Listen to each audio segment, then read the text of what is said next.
Welcome, everyone, to this session of the AgrAbility National Training Workshop Encore webinars. My name is Paul Jones. I manage the National AgrAbility Project at Purdue University. And our topic today is becoming an informed champion and collaborator with behavioral health. Our presenters, Dr. Bob Fetsch and Chad Reznicek from the Colorado AgrAbility Project. For those of you that are not familiar with AgrAbility, we are sponsored by the U.S. Department of Agriculture, and we focus on helping people in agriculture that have some type of disability or functional limitation. Every one of the AgrAbility projects around the country is a partnership between a land-grant university and at least one nonprofit disability services organization. And there is currently enough funding at USDA to support 21 state projects.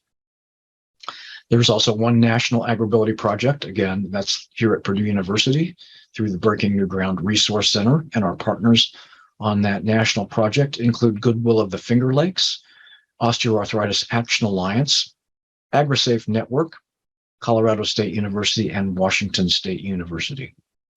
If you'd like more information about AgrAbility, including contact information for all the state projects, and more than 130 archived webinars that you can view at your convenience, feel free to check the newly upgraded agrability.org website. I'd like to introduce our presenters for today. Dr. Bob Fetsch was raised on a small dairy farm in Texas. He first served 6 years as an extension specialist and assistant professor at the University of Kentucky, and then he served 26 years as an extension specialist and professor at Colorado State University Extension. Currently, Bob is co-project director of the Colorado AgrAbility Project, which has served over 613 Colorado clients and their families during the past 24 years. For the past 15 years, Bob has enjoyed working with AgrAbility colleagues in 16 state and regional AgrAbility projects to collect quality of life pre-test and post-test data. They are publishing empirically based evidence of AgrAbility's effectiveness in 14 states and now have 9 articles in print and 1 in preparation. Chad Reznicek is the behavioral health specialist with Colorado AgrAbility and is committed to helping expand and improve behavioral health support and resources in rural communities. Prior to joining the AgrAbility team, Chad spent 20 years as a licensed therapist, providing behavioral health services in diverse settings with special focus areas in suicide prevention, trauma, mood disorders, and substance abuse. This time, I'm going to stop sharing my screen and let Bob and Chad share theirs and give us the presentation. Thank you, Paul, and welcome to all of you to this Encore presentation. We're glad to see you. Well, more and more people are concerned about the behavioral health of our farm and ranch families, and with good reason. What we know from research is that the suicide rate for males working in agriculture, forestry, fishing, and hunting was 2.5 times as high as the national average. Who is most at risk? Older white males. Those aged 80 to 84 were 3 times higher than the U.S. suicide average, and those aged 85 plus were almost 4 times higher. But what works to reduce depression and increase hope?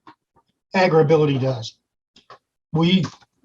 Our studies with the National AgrAbility Project at Purdue show that from data from 14 states that AgrAbility participants' overall quality of life levels increased 26%. And their psychological well-being increased 28%. They decreased their depression, sadness, and worry, and they increased hope. Here in Colorado, we appreciate Farsan's federal funding to expand the CAP team with our new behavioral health specialist. And if you're like me, I know you're going to enjoy the next 45 minutes listening to and learning from my colleague and friend, Chad Reznicek. Chad?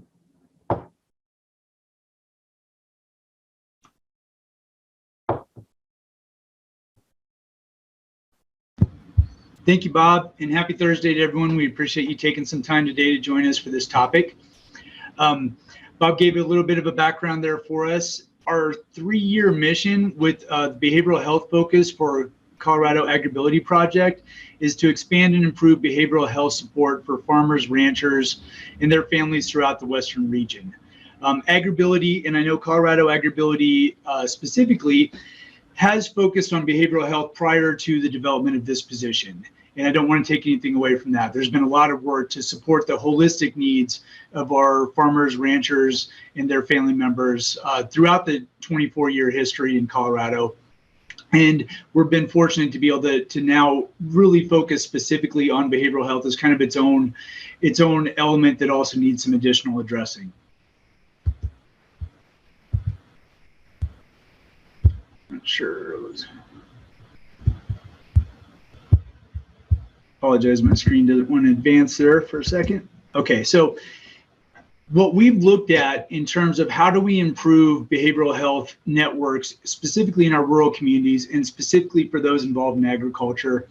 I will also say going forward that for the sake of brevity, I'm going to use the term farmer to be all-inclusive, understanding that we are speaking about ranchers, we're speaking about those involved in logging and fishing, any obvious production of textiles, food, things of that nature. But for the sake of brevity, I'll use farmers, that term, to be inclusive.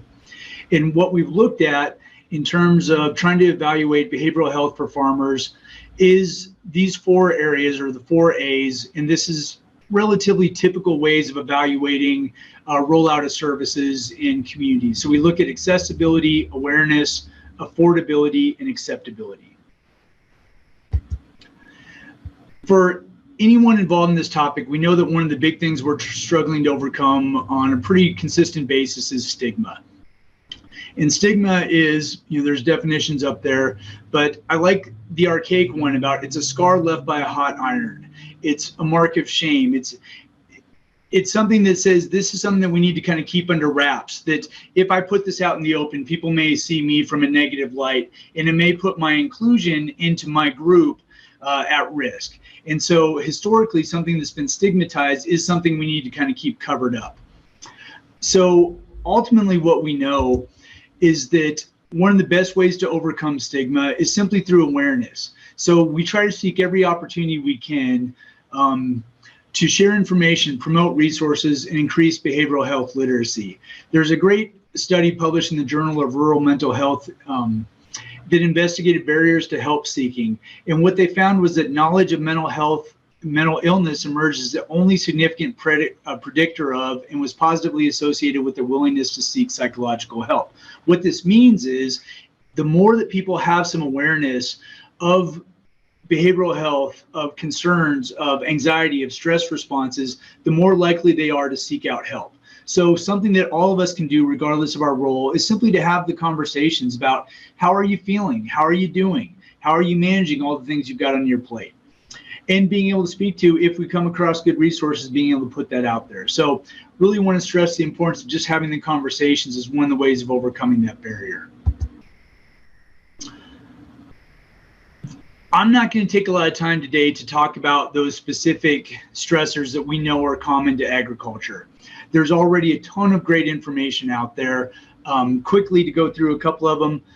Farm response through the AgriSafe network, that's a 3.5-hour online continuing education course. It's fantastic, one of the most comprehensive. I had the pleasure of being able to complete that recently, so I definitely endorse that. There's a number of other ones up there. And anyone that's interested can get links for or get the slide presentation sent to you. If you want to reach out to me via email, I'll be glad to send it so you've got those active links. But as I mentioned, I don't want to take the time to repeat what's already being done. There's some great information that talks about all the different variables that are being faced right now by those that pursue agriculture as their occupation. So I don't want to reinvent that wheel. I do want to talk a little bit about farm stress from a psychobiological perspective and bring things maybe back down to an individual level. So one of the things that I believe in very strongly in helping people navigate their way through behavioral health concerns is moving the question from what's wrong with me to what's happened to me. And I believe that if we can kind of understand the way how our brain works, much like if I just found out that I was diagnosed with diabetes, the better I can understand how my body struggles or overproduces insulin, the more I can understand that physiological process, the better I'm in a position to understand what's going on with me and hopefully treat it effectively too. And so I think the brain is no different than a lot of those other organs. And so to help understand the brain, one of the approaches to this that's made the most sense to me that I've really latched onto in my career is by Dr. Bruce Perry. And so he looks at this hierarchy of brain functions. And if you notice from this slide, the complexity of brain functions increases from the bottom up. The brainstem, midbrain, limbic, and cortical, all these advance in complexity as you go. And so if we look at the brainstem is responsible for basic elemental functions that keep us alive, regulating our body temperature, our heart rate, our blood pressure. It's what keeps us breathing. These are all things we tend not to have to give any real thought to, that just maintains our automatic systems. Move up from there to the midbrain. This is sometimes called the diencephalon or the lizard brain. It's the part we share with reptiles. This tends to function in very black and white parameters, such as I feel full or I don't. I'm tired or I'm not. I feel a sense of being cold or hot. Arousal means, do I feel safe or not? Have that fight or flight system been activated? And a big part of what I'm talking about with this has to do with that fight or flight system. And so understanding the parts of this we share with other species, the parts that are hardwired into our brain is kind of important with this. So that midbrain or the diencephalon, that's what we share typically with lizards. So if you think about the cognitive functioning of a lizard, it doesn't have to program computers. It doesn't have to plan trips across the country. It really just has to regulate its body temperature, eat, and avoid danger. So again, it thinks in those very sort of black and white terms. If we move up to the limbic system, this is the part we tend to share with a lot of mammals. This is often called the emotional center. And so this regulates things like emotional reactivity, sexual behavior, attachment, the basis of our connections with other people.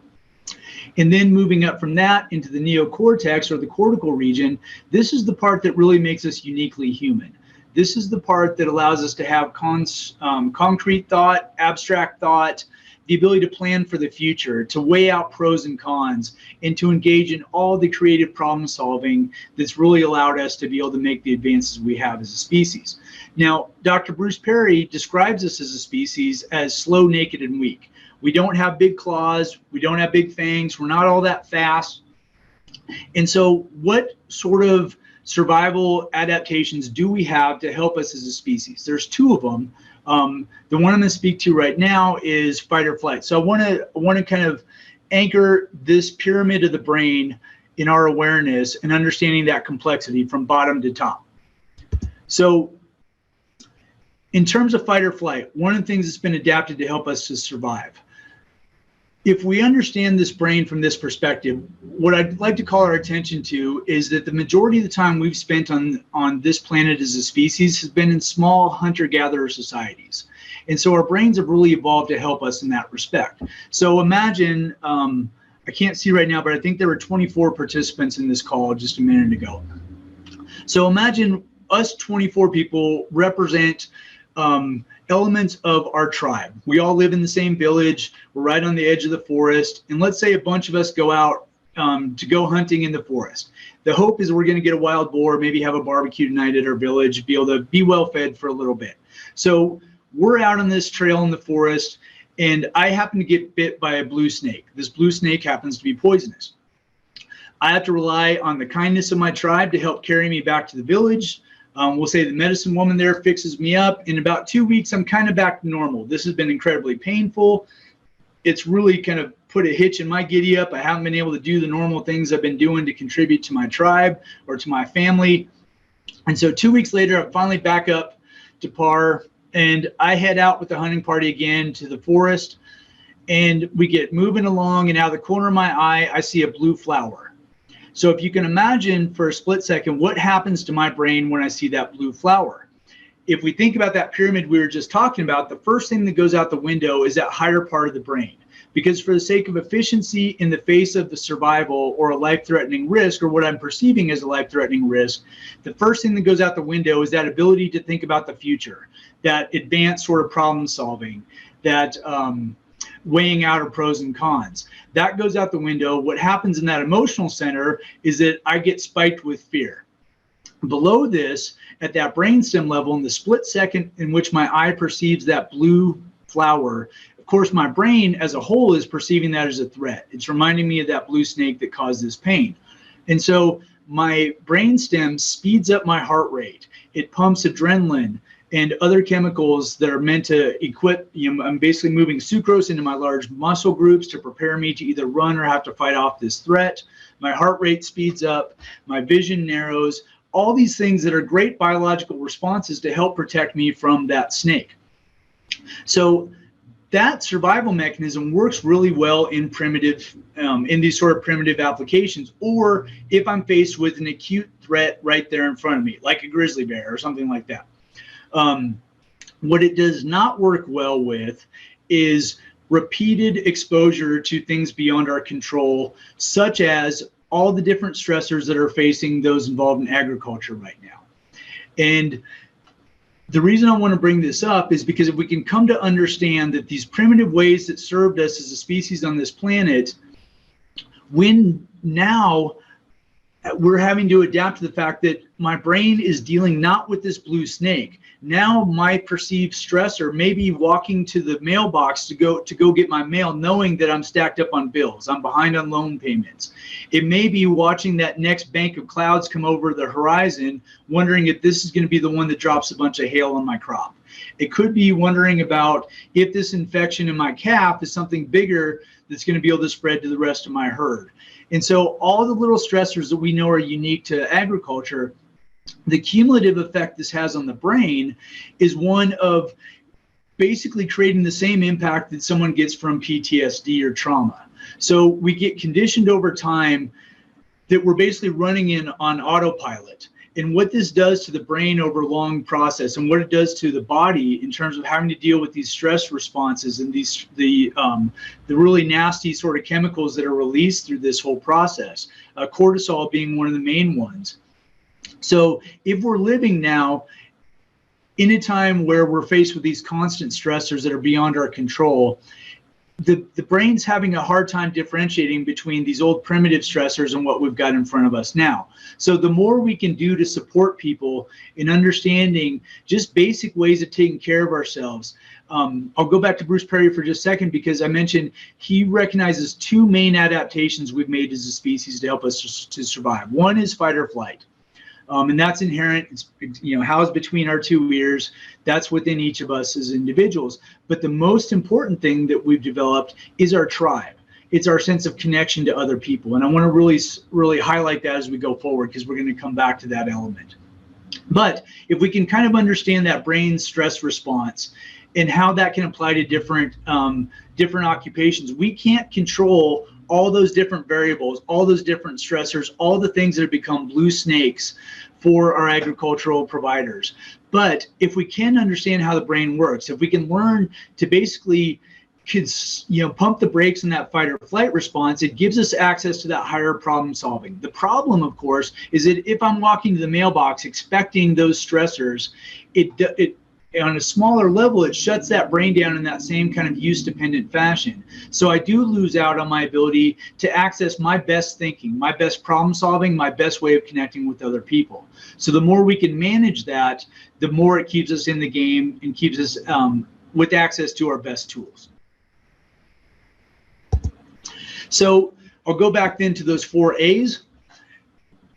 Having talked a little bit about the stressors, what happens in our brain, then we want to look at what are the resources we have available. What can we do to be able to support people that are faced with these unique kind of stresses? Well, we know that accessibility is definitely an issue in terms of our rural communities. Mental health professional shortage areas by county in this map are reflected basically anywhere that's dark blue, which is really the vast majority of the country, with the exception of some more highly populated spots. So there's no quick fixes to that. We know that that's an issue. Some of the barriers that hopefully we can address to be able to create more efficient access is for each of us in our areas to know who, what, where, and how we can get access to those services in our community. Most regional behavioral health centers offer a range of in-person and telehealth services. Obviously, you probably heard it mentioned, but this is one of the positive offshoots of COVID, in that we've all developed a bit more literacy, for better or worse, in being able to do virtual meetings. It has helped to definitely fill a gap in terms of access to both medical and behavioral health services.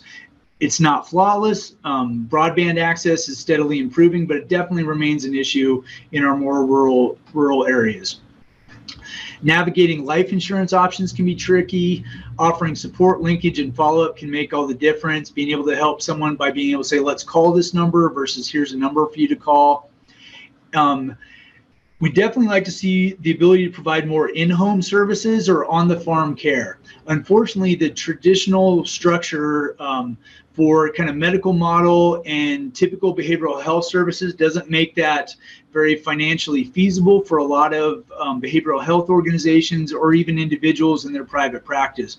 But I'll come back to one example of where being able to provide on-the-farm services is an option. So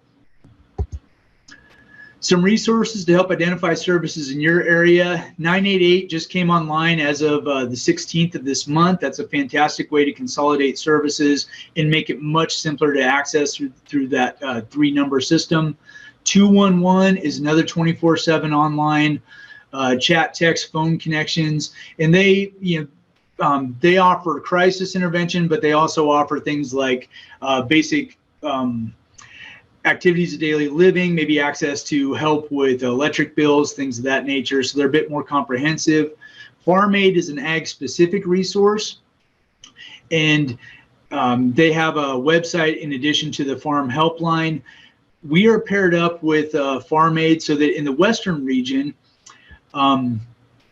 someone that calls into Farm Aid for a behavioral health crisis can be offered to have me follow up with them within 24 hours or the next business day, basically, to help navigate and get them connected to appropriate providers, therapists, or social workers in their area. So that's an option. The AgrSafe network has also got a farm-specific hotline. I believe that's coming online here very soon. I didn't have any specific information for that today, so I didn't include it. Rural Health Information Hub is another great one. And then, of course, our Western Region Agricultural Stress Assistance Program has an online category or a catalog of state-level resources. Affordability is a work in progress, and I'm pleased to report, since we initially gave this presentation in March, I think at that time I had identified about 5 states that had voucher programs. That since increased to 11, with 2 more in the process of developing that. So what I'm talking about here is that these states in green have programs in place for people involved in agriculture to get free behavioral health services.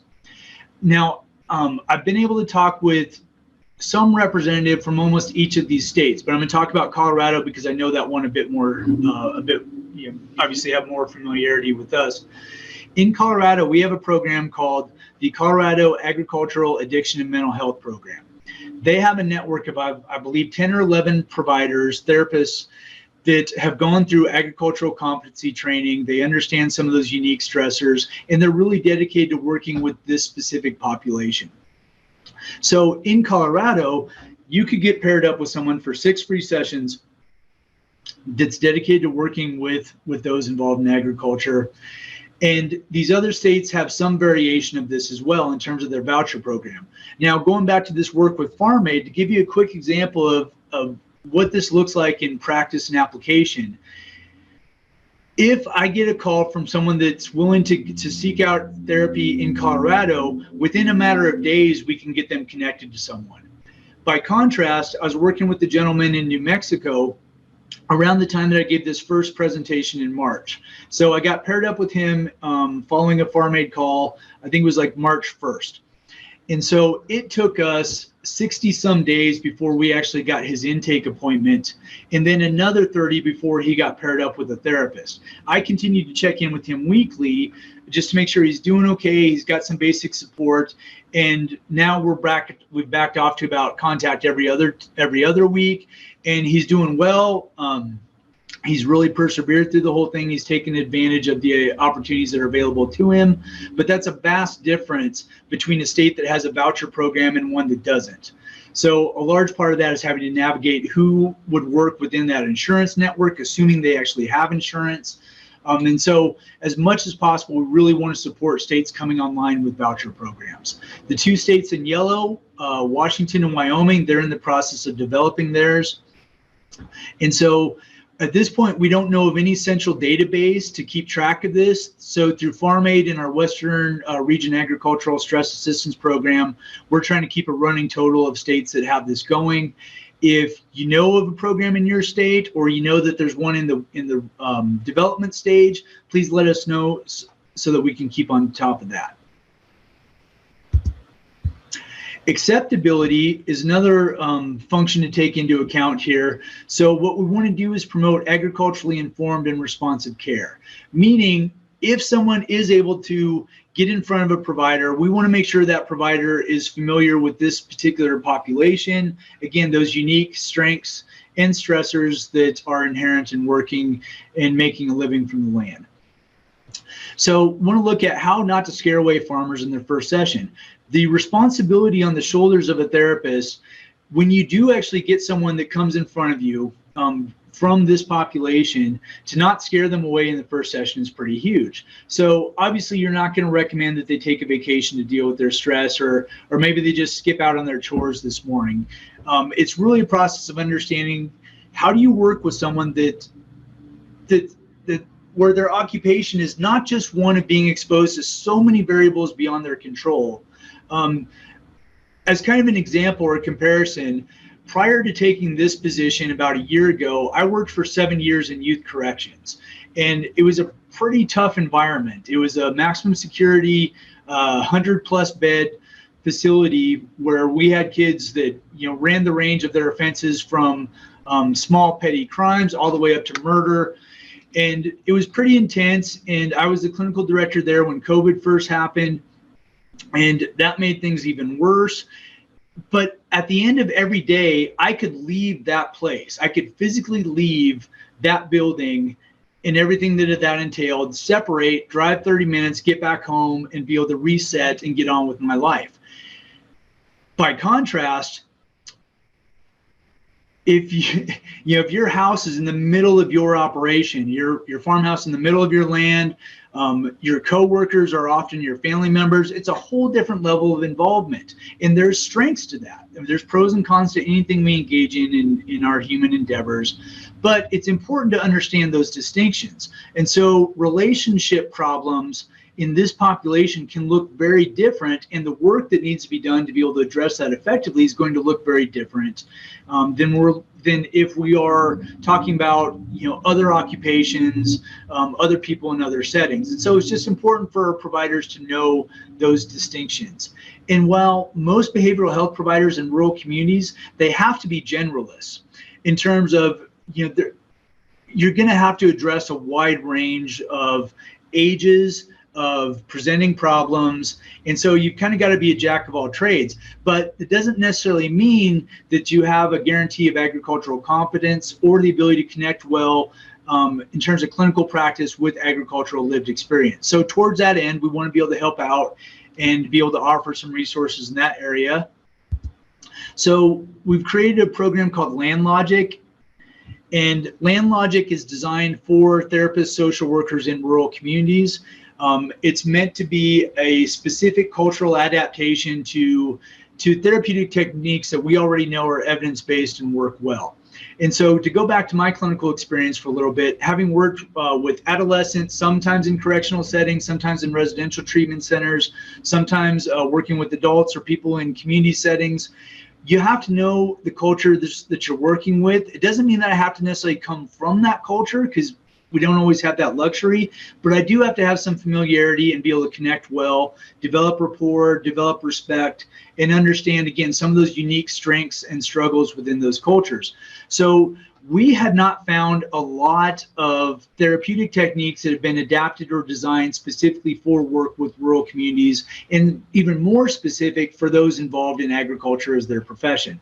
So Land Logic was our response to that. This is Kayla Anderson. This is kind of her brainchild, and she came up with this great idea because of her connection to the land and her family, that looking at the aerial photo, I know for myself, my grandparents grew up on farm, or both my grandparents farmed, my parents grew up on farms, and even to this day, my parents both have their aerial photos from their respective farms in the house. That's always stood out to me as something. And so when Kayla mentioned this, the opportunity that provides is a window into a client's environment, and being able to provide this really great opportunity to be able to honor, to connect with someone and be able to have that window into what their day-to-day operation looks like. And then for me as a clinician, to be able to tailor interventions and homework back to hopefully making it meaningful and connect to their day-to-day practice and their day-to-day operation. We feel like there's a lot of benefit and value to that. We see it as a bridge between client experience and the therapeutic concepts and interventions. So as I mentioned, we've kind of adapted a number of existing therapeutic practices specifically for this population. I'm not going to go too much into depth into it for sake of our time, but if you're interested in more detail, by all means, reach out to me and let me know. We're working with this great illustrator, Andrea Roche, and she is doing a number of illustrations for us. So these two, catastrophizing and toxic grit, one of the common cognitive behavioral therapy techniques in working with people is helping them identify cognitive distortions or thinking errors, or ways that our brain, for the sake of survival and adjusting with fight or flight, our brain looks for patterns and it looks for things to explain causes and effects, but that's not always accurate. And so it can set us up for all sorts of difficulties where our brain kind of gets the best of us. And so helping to understand cognitive distortions, again, moves us from what's wrong with me to what's happening to me. And so there's a couple of them. We've come up with a list of 10 of them. We call them barbed wire thinking. They're cognitive distortions with specific agricultural examples. And catastrophizing and toxic grit are two of them that she's illustrated. We're working on illustrating all of those. We've also developed a ag-specific resiliency and protective factor checklist. We do value plotting, have a safety, severity, risk index that we have that's specific for agriculture, and then the actual treatment planning or development of how do we identify what the problem is and move that into a plan to intervene. We've got, again, specific agricultural examples and adaptations for that. Our method overall, we use the acronym FARM. So we look at formulating the target or problem, getting it out in the open, giving it a name, assessment of resiliency and protective factors, remembering what's important, value clarification. If I understand what's important to me, what my values are, it makes it easier to align even the hard things we're dealing with. And so value clarification, that's an important part of action commitment therapy. And then finally, making a plan. So we use a root cause analysis and developing an action plan in cooperation with the provider, with our clients, to be able to tailor, again, those interventions back to what's practical and important for them. So what we want to do, obviously, is we can't prevent all the stressors. We can't impact all those, but if we can help increase those protective factors and help come from a very strength-based and relational focus, so we can try to increase those things that are going well for people, increase their protective factors, and give them better odds of being able to manage and navigate those stressors to the best of their ability. So that's Land Logic.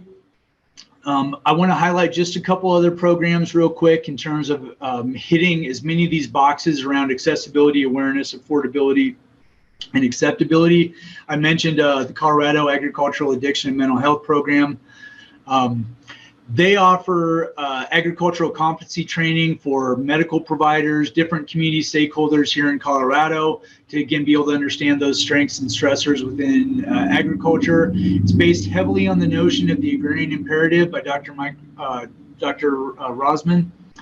And then we've partnered with them to offer weekend workshops for parents of rural teens on prevention and intervention for substance use. So we completed 4 of those in the spring, and we're looking for opportunities to do some more of that as we move forward. And then there's a community mental health program in the southeast part of Colorado that has really done a great job of community collaboration. And so you can see in this figure to the left here, do you look after your neighbors as close as your crop or herd? There's a number of partners on there from First National Bank, La Junta Livestock Commission, Southeast Area Extension, Four Rivers Equipment, there's Arkansas Valley Seeds. There's more than I can fit on this slide, but they're a fantastic example of a number of stakeholders in a community that have come together and initially in response, unfortunately, to some suicides in that area, but have come together as a real collaboration to look at what can we do together to be able to reduce stigma, to be able to make a difference in our community. And so one of the things they've come up with is a coffee break project. So they have a dedicated space where people can come and drop in a couple times a week. They're not trying to ram behavioral health down anyone's throat. They have it kind of in the background as some resources, pamphlets. They have people there available that could talk if you needed to. But the main thing is just to offer that point of connection in a place where people can come together. So when I mentioned that I'm not aware of many service delivery models that actually offer services on someone's operation, farm, or land. The Minnesota model actually does. And they've got a pretty unique setup there with Monica McConkey and Ted Matthews. Both these providers are fantastic people. They've been very generous in sharing their time and their ideas. Both of them do a lot of presentation, and a quick Google search, you'll be able to come and find quite a bit regarding those guys. But Minnesota, I think, is pretty unique in the fact that they've got 2 people set up specifically to provide services for their ag population that are not hindered by medical model or diagnosis or things like that. They're just available to provide support, whether that's by text, chat, being able to go out and meet with people on their land. It's a way of being able to address all those things around those 4 A's in a way that's super unique. And then finally, there is one resource in every community that does address those 4 A's, and that's all of us. Every single one of us that has a dedication to be able to support our rural communities, our farmers and ranchers. We all have the capacity to make a difference. One of the most important ways we can do this, and I'll go back to what I mentioned before about our survival mechanism as a tribe and our connectedness to other people. The interpersonal theory of suicide looks at the most lethal, either near lethal or lethal suicide completions, tends to be based on this dynamic, this sort of Venn diagram, with thwarted belongingness or the sense of being disconnected from others. I'm alone. Combine that with being a sense of being a burden to other people. If you have those 2 social factors in play, then with the desire to just end it and the capacity to do that, those are the things that really put someone at risk. So when we talk about suicide prevention, anything we can do to promote the opposite of that is crucially important. So anything we can do to promote that sense of connection to others. You are not alone. And you are not a burden. In fact, we value your contributions. We value who you are. We value what you do. We value your legacy. We value your occupation. We value your humor, whatever it may be. Those things, whatever we can do on a tangible level to promote that in our own circles, that in terms of suicide prevention is huge. So I can't stress enough the importance of having that connection with other people, taking the time to reach out, check in with other people. So some training programs to increase skill in community intervention, mental health first aid, QPR, question, persuade, refer, and AgriSafe. has ongoing trainings on QPR for anyone that's interested. One of the things that we've taken on through the Colorado AgrAbility project is COMET, which is changing our mental and emotional trajectory. And I'll speak a little bit about that. It provides 5 specific guiding questions to help you start a conversation with someone who might be dealing with a mental health issue. COMET, I think, is unique in that it was developed by and for rural communities. It's typically done in 1.5 to 2 hour training. It's available for community members, and it was recently featured in an article by Civil Eats detailing Wisconsin women in conservation, and they're preparing, and probably by the time now, they've already been in the process of rolling that out. So the way COMET works is basically, if we look at, all of us exist in this continuum from wellness to crisis. And the hope is through that connection piece, if someone's heading towards crisis, if you can be that person to have that point of connection, you can change that trajectory for them and get them back to a place where they're not having to just slide down into crisis. Now, there's crisis lines out there, like I mentioned, just being able to roll out the 988, some of the other ones we mentioned earlier, those things exist for those really intense moments where someone's really in that kind of pit of despair. COMET is designed to help kind of curtail that before it gets too far down that line. But it's meant to be able to allow someone to feel confident in having conversations and also be able to get them connected to resources when they need it. Now, one of the things I can tell you from my experience with suicide prevention is that you cannot make things worse by an expression of care. You ultimately cannot say the wrong thing. You cannot step on someone's toes or plant the notion of suicide in someone's mind. And I will tell you that in many, many years of doing suicide assessments with people, there's been a question about, have you ever had a plan to end your life and something changed your mind? And the number of times where someone mentioned a small caring gesture by someone else as that thing that moved them off of that crisis spiral and got them to try it another day. I can't stress enough those small acts of kindness and how important those are. So in summation then, real quickly, the services that we're offering, we will offer clinical consultation to basically any rural behavioral health initiative. We offer resource mapping, identifying and connecting champions across the state and our region, provide support, system navigation, and resource linking for farm and ranch families.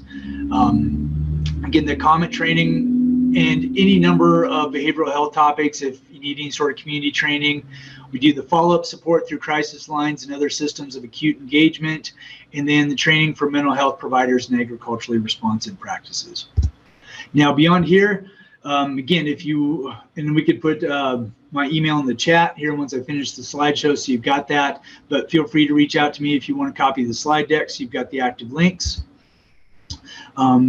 In addition, I put all the resources here at the end, so if you do want the slide deck, you've got it all handy. So we've got the crisis line numbers, behavioral health service identification links, the agricultural competency links, training programs like mental health, first aid, QPR, and COMET, and then just a few others that we found helpful. Lastly, I'll put a plug out for CALM, which is Counseling on Access to Lethal Means. If any of you are involved in direct work with farmers and ranchers where you may run into someone that's dealing with some suicidal thinking and you're in more of a professional role, CALM is about a 2-hour online course. It's completely free. It's exceptionally well done and gives people very specific examples on how to have those really hard conversations. If you know someone's at risk or suspect that someone's at risk for suicide, how to have those conversations around lethal means. Because we know, in most agricultural communities, firearms they're kind of part and parcel. It's ultimately a tool in a lot of respects. And so it is a big thing to navigate those higher risk levels with that higher access to lethal means. And CALM is hands down, one of the best ways I've come across, or one of the best things I've come across in equipping someone to be able to handle that conversation. So lastly then, I will break out of the slideshow and drop my email in the chat and open it up to any questions if anyone has any.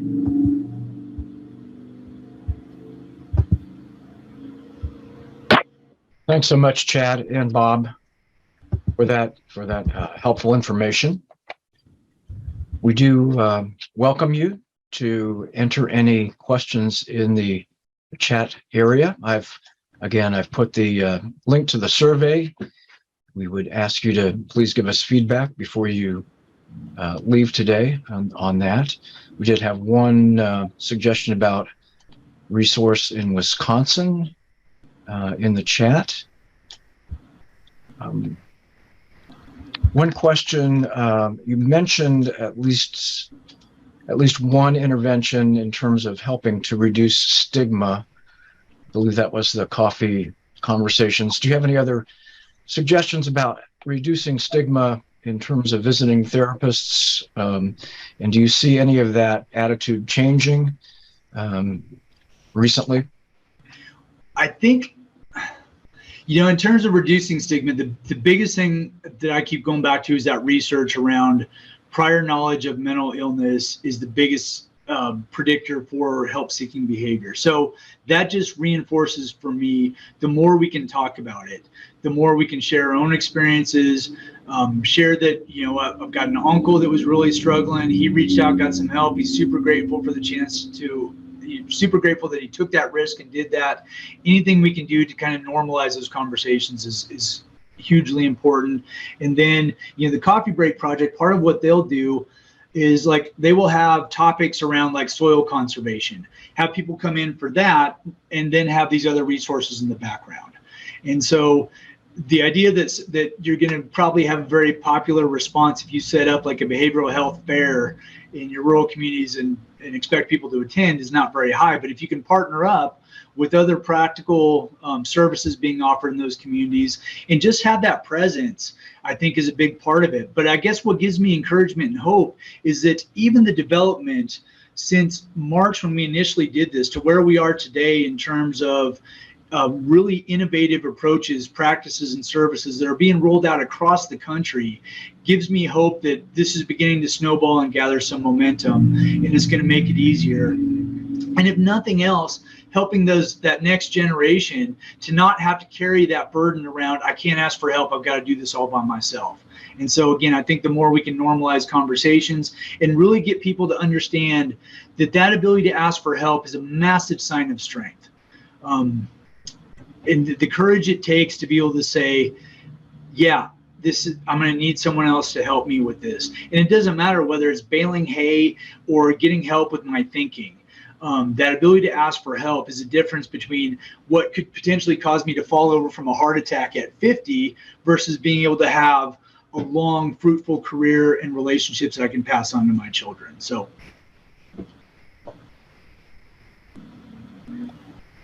You talked a little bit about telehealth. Do you see that as a possible way of reducing stigma also? Or? Well, the benefit of it is, we've heard this example mentioned quite a few times, that I don't have to park my truck in front of the behavioral health center if that's a concern for me. So the telehealth does offer quite a bit in terms of anonymity and confidentiality. And, if anyone's got questions about that, the standards that you have to go through to make sure that those networks are secure are pretty intact, and anyone that's going to be providing telehealth.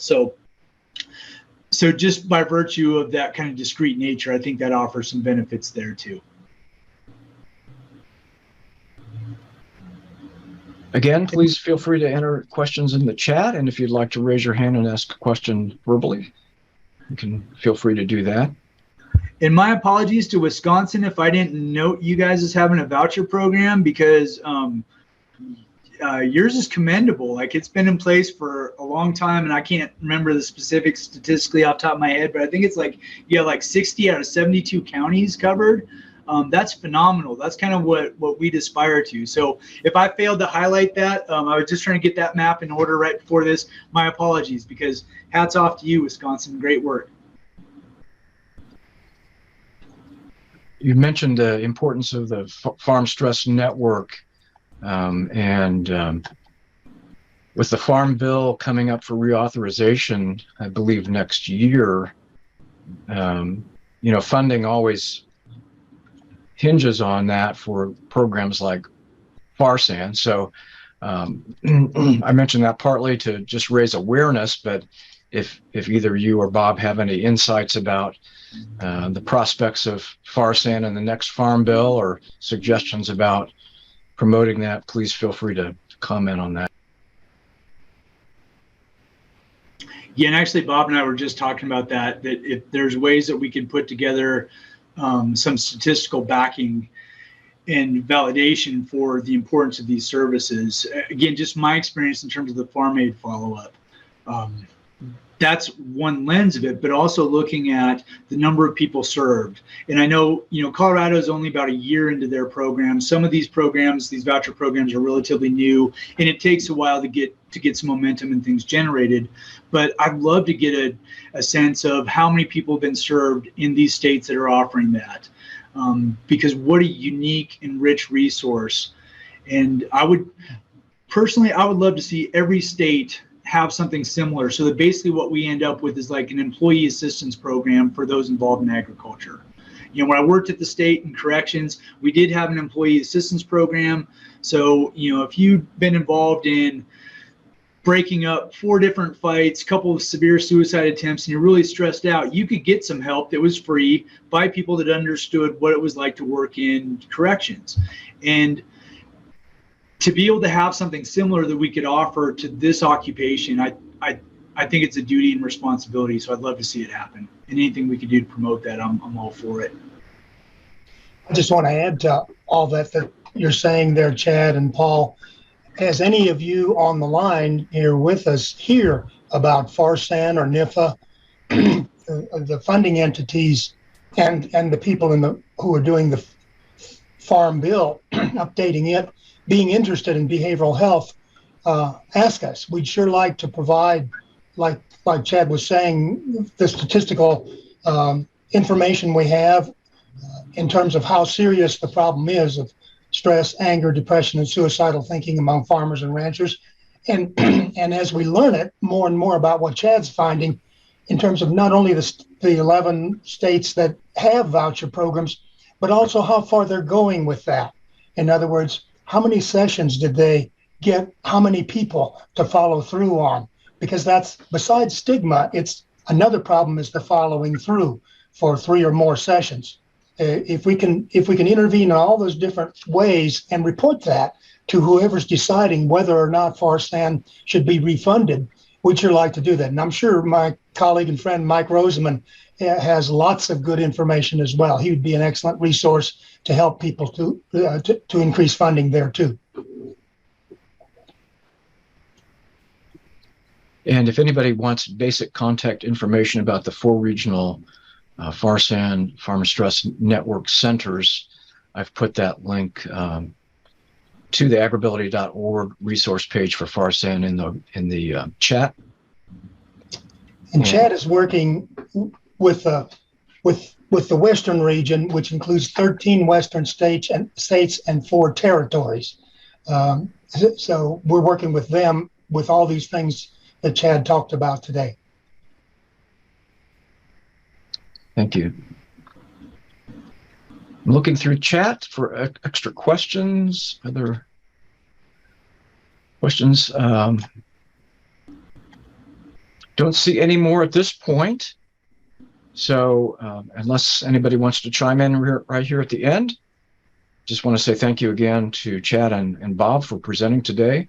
Again, we're recording and archiving, so we'll have this available for future reference. There's a lot of good information, I'm sure, that would benefit many people to come back and review later. Just a quick heads up, our next session in this series is in 2 weeks, and same time, same channel. And we'll be talking about Farm Rescue, which is a unique organization in the center part of the country that helps people in crisis in a little different way. They actually send volunteers out to help with farm tasks for people that have encountered natural disasters, illnesses, injuries, all kinds of circumstances. So please consider joining us for that. And we hope to see you then. So again, thank you to everybody that's participated today and our presenters also, and we wish you a good rest of the day. Thank you all. Thank you.